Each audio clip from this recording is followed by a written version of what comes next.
Hello everyone, welcome to Thar Academy. आज हम देखेंगे राजस्थान का एक महत्वपूर्ण टॉपिक जिसका नाम है राजस्थान के प्रतीक चिन्ह है। और यहाँ से जो है हर पेपर के अंदर एक नया क्वेश्चन आता ही आता है, चाहे वो किसी रूप में आए, चाहे वो पटवार हो, थर्ड ग्रेड हो, चाहे वो कांस्टेबल हो या कोई भी एग्जाम हो राजस्थान का, यहाँ से एक क्वेश्चन लगभग आता ही आता है। तो आइए शुरू करते हैं हमारा ये टॉपिक। पहला हमारा है राज्य वृक्ष के बारे में। तो राजस्थान का राज्य वृक्ष कौन सा है? खेजड़ी। कौन सा है? खेजड़ी। इसका वानस्पतिक नाम क्या होता है? खेजड़ी का जो वानस्पतिक नाम है वो है प्रोसोपिस सिनरेरिया। प्रोसोपिस सिनरेरिया खेजड़ी का वानस्पतिक नाम है। खेजड़ी को जो राज्य वृक्ष का दर्जा दिया गया है वो कब दिया गया? वो दिया गया 31 अक्टूबर 1983 को जो है राज्य वृक्ष का इसको दर्जा दिया गया खेजड़ी को। खेजड़ी को जो अन्य नाम है खेजड़ी के वो क्या है? हम लोग राजस्थान का इसको कलवृक्ष भी बोलते हैं, राजस्थान का गौरव भी बोलते हैं। इसके अलावा इसके अन्य नाम है शमी वृक्ष और जांटी। जांटी भी खेजड़ी को ही बोला जाता है। नेक्स्ट बात करें अगर हम लोग, तो खेजड़ी के जो फूल होते हैं, फूलों को हम लोग क्या बोलते हैं? मिंजर। और खेजड़ी के फल को हम लोग क्या बोलते हैं? सांगरी। तो खेजड़ी का फल सांगरी कहलाता है। और आपको पता है कि सांगरी को हाल ही के अंदर जीआई टैग भी दिया गया है। ठीक है, जीआई टैग भी दिया गया है सांगरी को। उसके बाद अगर बात करें तो राजस्थानी भाषा के अंदर कन्हैयालाल सेठिया की कविता मिंजर जो है वो बहुत प्रसिद्ध है। तो कन्हैयालाल सेठिया ने कविता लिखी थी जिसका नाम था मिंजर।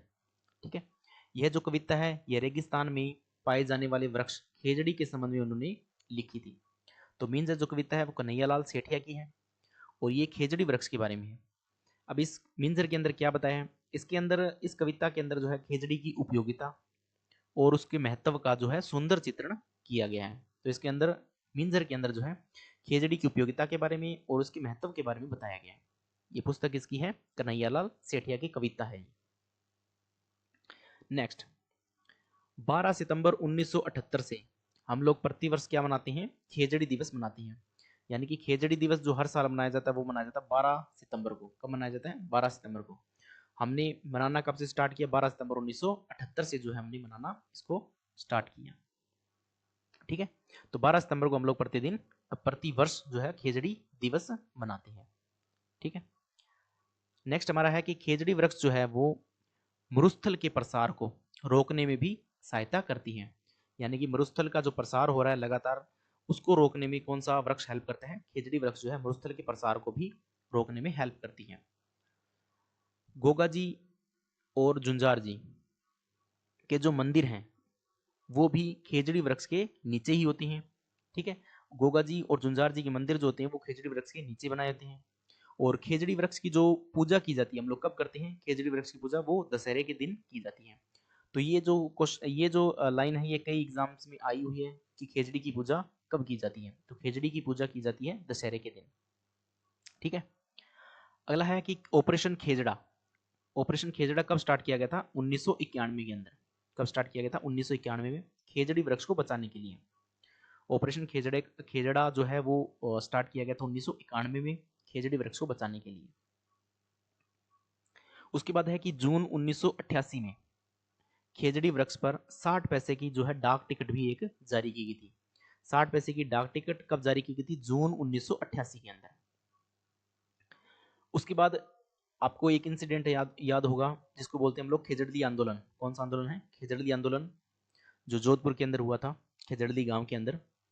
तो ये जो आंदोलन हुआ था इसमें अमृता देवी जो थी वो मुख्य थी, अमृता देवी बिश्नोई। ठीक है, तो मारवाड़ के शासक अभय सिंह ने अपने हकीम गिरधारी दास को पेड़ कटवाने का आदेश दिया। इन्होंने पेड़ कटवाने का आदेश क्यों दिया? क्योंकि किले के दरवाजे जो था उसकी मरम्मत करवाने के लिए लकड़ियों की जरूरत थी।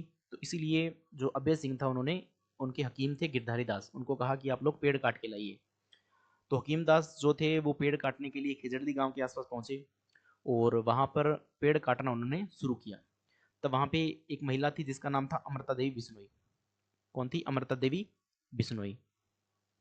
उन्होंने उसका विरोध किया और उन्होंने जो है वो पेड़ से वहां से लिपट गई थी, पेड़ से लिपट गई। और उन्होंने कहा कि इस पेड़ को काटने से पहले आपको मुझे काटना होगा।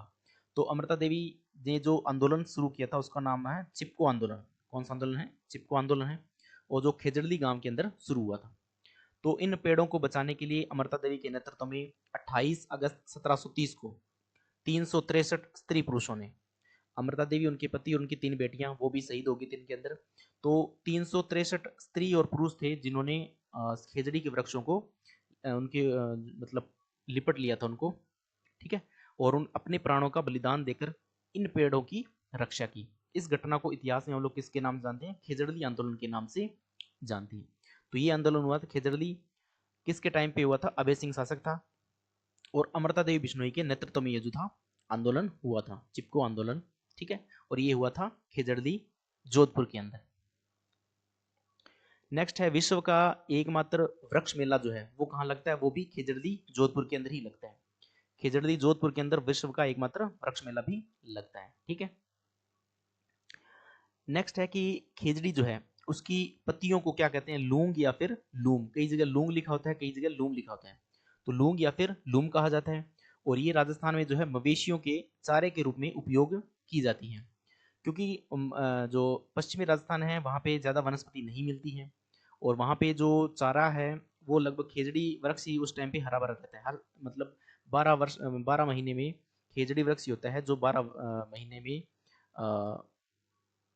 हरा भरा रहता है। इसके अलावा जितने भी झाड़ियाँ वगैरह होती हैं या फिर घास होते हैं वो सारे जल जाते हैं क्योंकि गर्मी बहुत ज़्यादा पड़ती है। तो खेजड़ी एकमात्र हरा वृक्ष वहाँ पे रहता है, तो उनकी जो पत्तियाँ होती हैं वो मवेशियों के चारे के रूप में उपयोग में की जाती है, ठीक है। तो इस तरीके से हमारा खेजड़ी वृक्ष जो है उसके बारे में ये चीज़ें समाप्त होती हैं। अगला है हमारा राज्य पुष्प रोहिड़ा के बारे में। दूसरा है राज्य पुष्प रोहिड़ा। रोहिड़े का जो वानस्पतिक नाम होता है वो होता है टिक्कोमेला अंडुलेटा। क्या होता है? टिक्कोमेला अंडुलेटा। रोहिड़े को जो राज्य पुष्प इसका दर्जा कब दिया गया था? ये भी 31 अक्टूबर 1983 को दिया था। यानी कि रोहिड़े को और जो खेजड़ी है उसको एक ही दिन दर्जा दिया गया था। रोहिड़े को राज्य पुष्प का दर्जा दिया गया और खेजड़ी को राज्य वृक्ष का दर्जा एक ही तारीख को 31 अक्टूबर 1983 को। जो रोहिड़ा है उसको मरुस्थल का सांगवान कहते हैं, मारवाड़ टीक बोलते हैं, और राजस्थान की क्या बोलते हैं? मरुशोभा भी इसको कहा जाता है, ठीक है। इसके बाद अगर बात करें तो ये जो रोहिड़ा है ये मुख्यतः कहाँ पाया जाता है? ये सिर्फ और सिर्फ पश्चिमी राजस्थान के अंदर ही पाया जाता है। पश्चिमी राजस्थान में मुख्यतः रोहिड़ा जो होता है मिलता है, और रोहिड़े के अंदर जो फूल खिलने का समय होता है वो कब खिलता है? वो खिलता है चैत माह में। चैत माह कौन सा? मार्च अप्रैल का जो समय होता है उसको हम लोग बोलते हैं चैत माह। तो मार्च अप्रैल के अंदर ही जो है रोहिड़े के अंदर पुष्प खिलती है। उसके बाद हमारा नेक्स्ट है राज्य नृत्य। राज्य नृत्य कौन सा राजस्थान का? वो है घूमर। घूमर नृत्य को जो है राजस्थान का राजकीय नृत्य माना जाता है। घूमर नृत्य को राजस्थान की आत्मा तथा लोक नृत्य का सिरमौर कहा जाता है।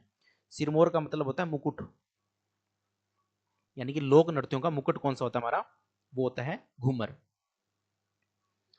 ये जो घूमर नृत्य होता है ये कौन करता है? सिर्फ और सिर्फ महिलाएं करती हैं। घूमर नृत्य कौन करती हैं? महिलाएं द्वारा किए जाते हैं, जिसमें महिलाएं जो हैं वो घेरा बनाकर नृत्य इसमें करती हैं, ठीक है। राजस्थान के अंदर जो घूमर है वो 3 प्रकार की घूमर है यहाँ हमारे यहाँ पे प्रसिद्ध है राजस्थान के अंदर। कौन कौन से हैं? पहला है झुमरियो। कौन सा है? झुमरियो। झुमरियो कौन करती हैं? जो बालिकाएं होती हैं वो नृत्य करती है, जिसको बोलते हैं हम लोग झुमरियो। बालिकाओं का नृत्य क्या कहलाता है? झुमरियो। उसके बाद है घूमर। घूमर जो होता है जो स्त्रियां करती हैं उसको हम लोग बोलते हैं घूमर। एक होता है लूर।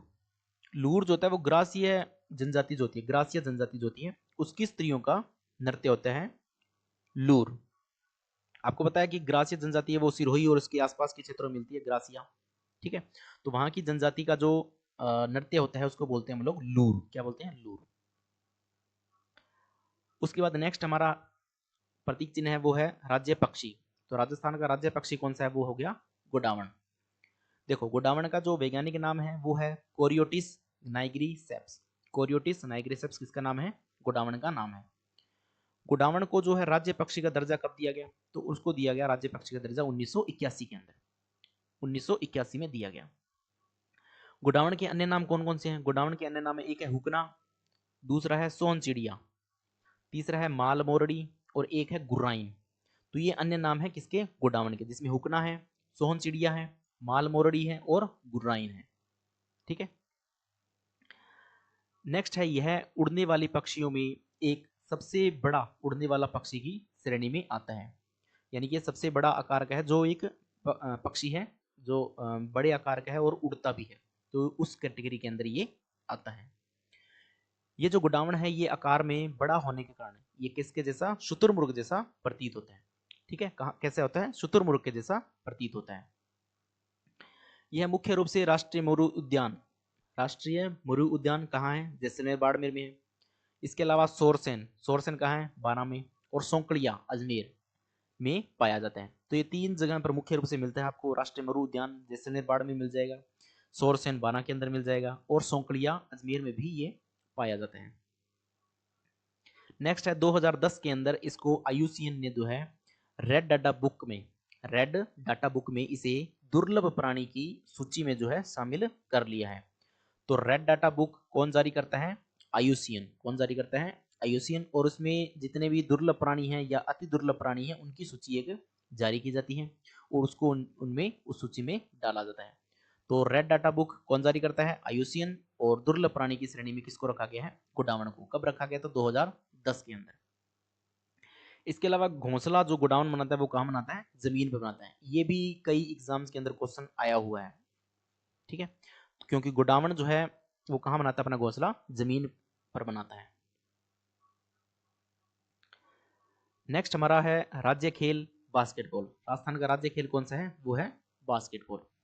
बास्केटबॉल को जो है राज्य खेल का दर्जा कब दिया गया, 1948 के अंदर। ये भी इंपॉर्टेंट है, ये भी कई बार क्वेश्चन जो है आया हुआ है प्रीवियस ईयर एग्जाम्स में। और बास्केटबॉल के अंदर कितने खिलाड़ी होते हैं, 5 खिलाड़ी होते हैं प्रत्येक टीम के अंदर।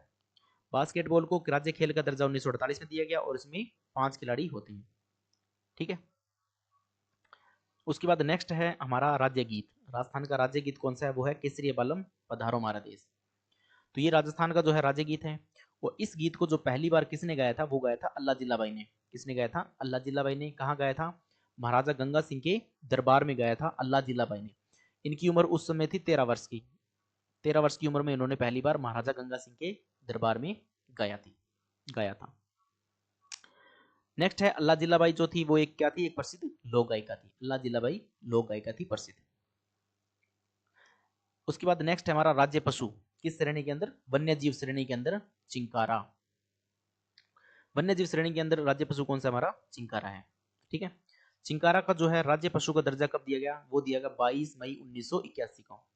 22 मई 1981 को राज्य पशु का दर्जा दिया गया चिंकारा को। चिंकारा का जो वैज्ञानिक नाम है वो क्या है, गजेला बनेटी। गजेला बनेटी, या इसका दूसरा नाम गजेला गजेला भी इसको बोलते हैं हम लोग। गजेला गजेला भी इसका दूसरा नाम होता है।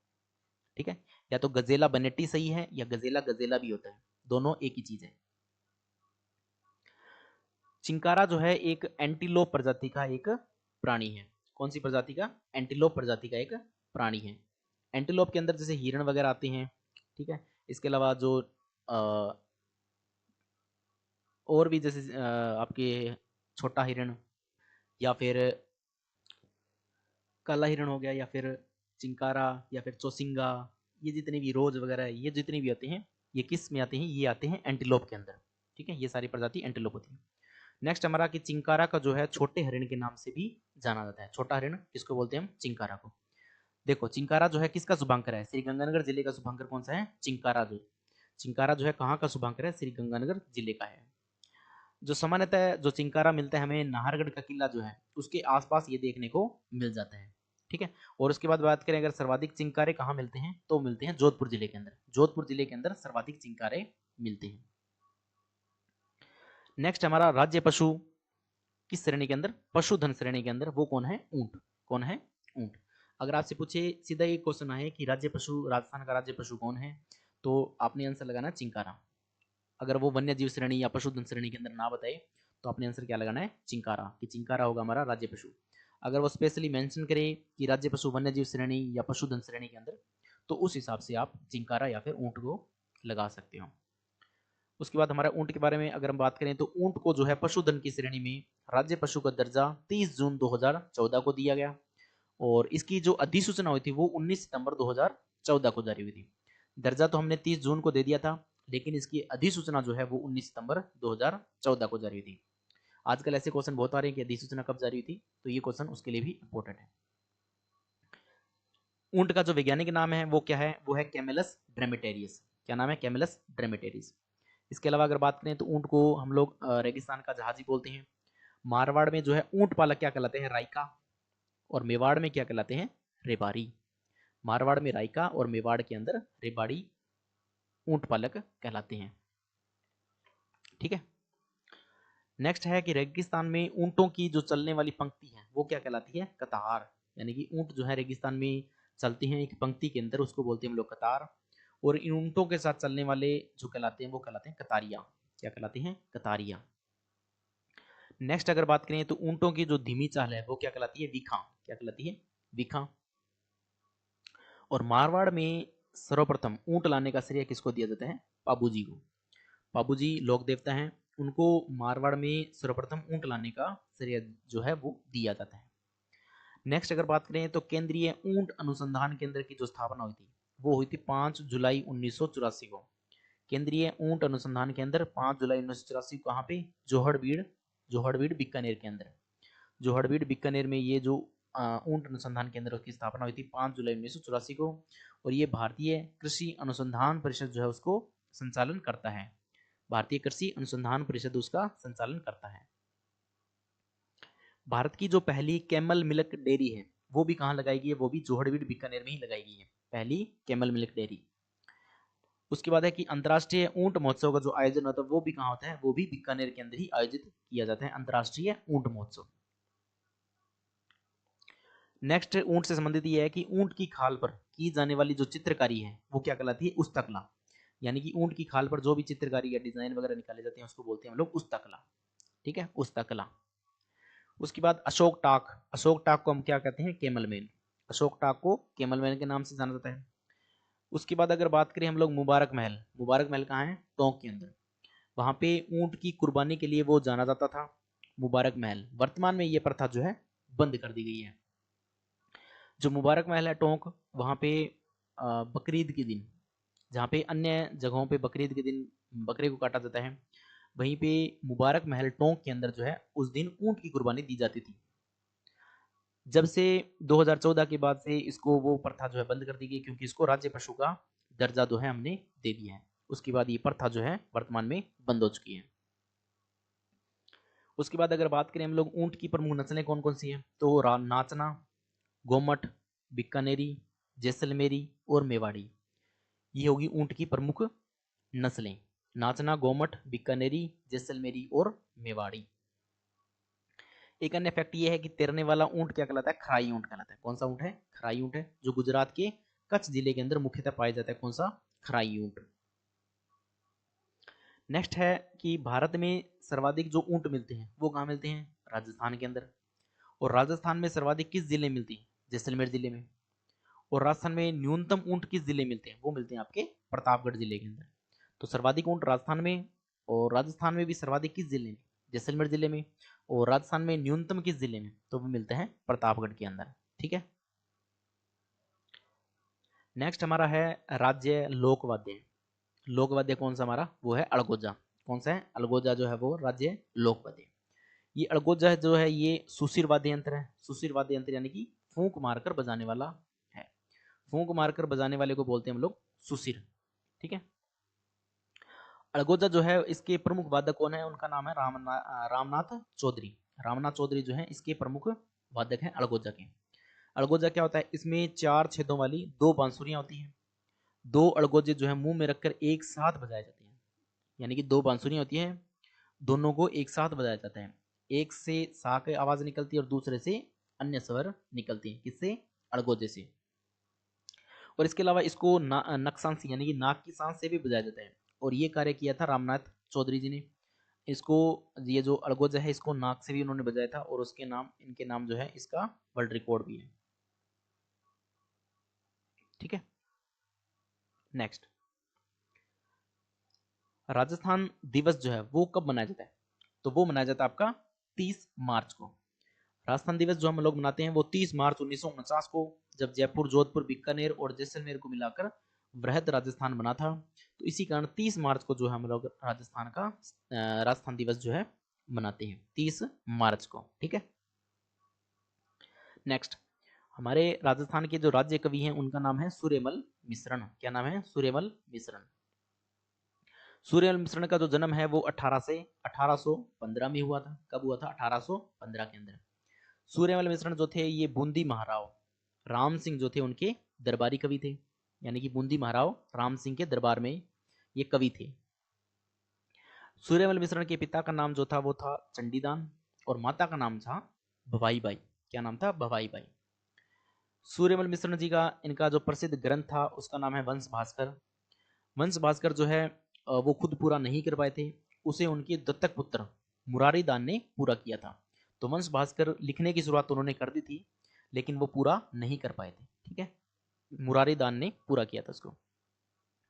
ये जो वंश भास्कर है उसमें बूंदी का इतिहास मिलता है आपको। इसके अलावा बाकी राजपुताने का जितना भी इतिहास है वो सारा वंश भास्कर के अंदर बताया गया है।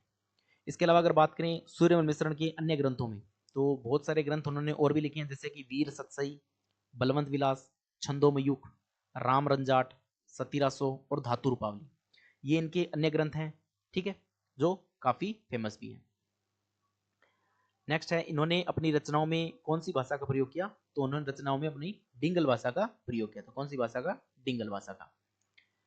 नेक्स्ट है, इन्होंने 1857 की स्वतंत्रता संग्राम के समय वीर सतसई की रचना करके अंग्रेजी दास्ता के विरुद्ध बिगुल बजाते हुए प्रतीत होते थे। तो इन्होंने वीर सतसई की रचना जो है 1857 की क्रांति के दौरान कर दी थी, ताकि जो क्रांतिकारी है उनके अंदर मोटिवेशन दे सके, उनको मोटिवेशन से भर सके उनको। ठीक है। नेक्स्ट हमारा है कि राजस्थानी भाषा दिवस वो कब मनाया जाता है? वो मनाया जाता है 21 फरवरी को। ठीक है, कब मनाया जाता है? 21 फरवरी को जो है भाषा दिवस हम लोग मनाते हैं। और ये क्वेश्चन इंपॉर्टेंट है, ये काफी बार पेपर में आ चुका है। इसके अलावा राज्य मिठाई कौन सी है? घेवर है हमारे। ठीक है, तो इस तरीके से हमारे राजस्थान के जितने प्रतीक चिन्ह है वो समाप्त हो रहे हैं। तो अगर आपको वीडियो पसंद आई हो तो चैनल को लाइक, शेयर और सब्सक्राइब जरूर करें। इसके अलावा हमारी बाकी राजस्थान की जितनी भी अलग अलग प्रकार की वीडियोज़ हैं वो आपको मिलती रहेंगी। ठीक है, चैनल को लाइक, शेयर और सब्सक्राइब कर दें। इसके अलावा बेल आइकन भी दबा दें। और थैंक यू।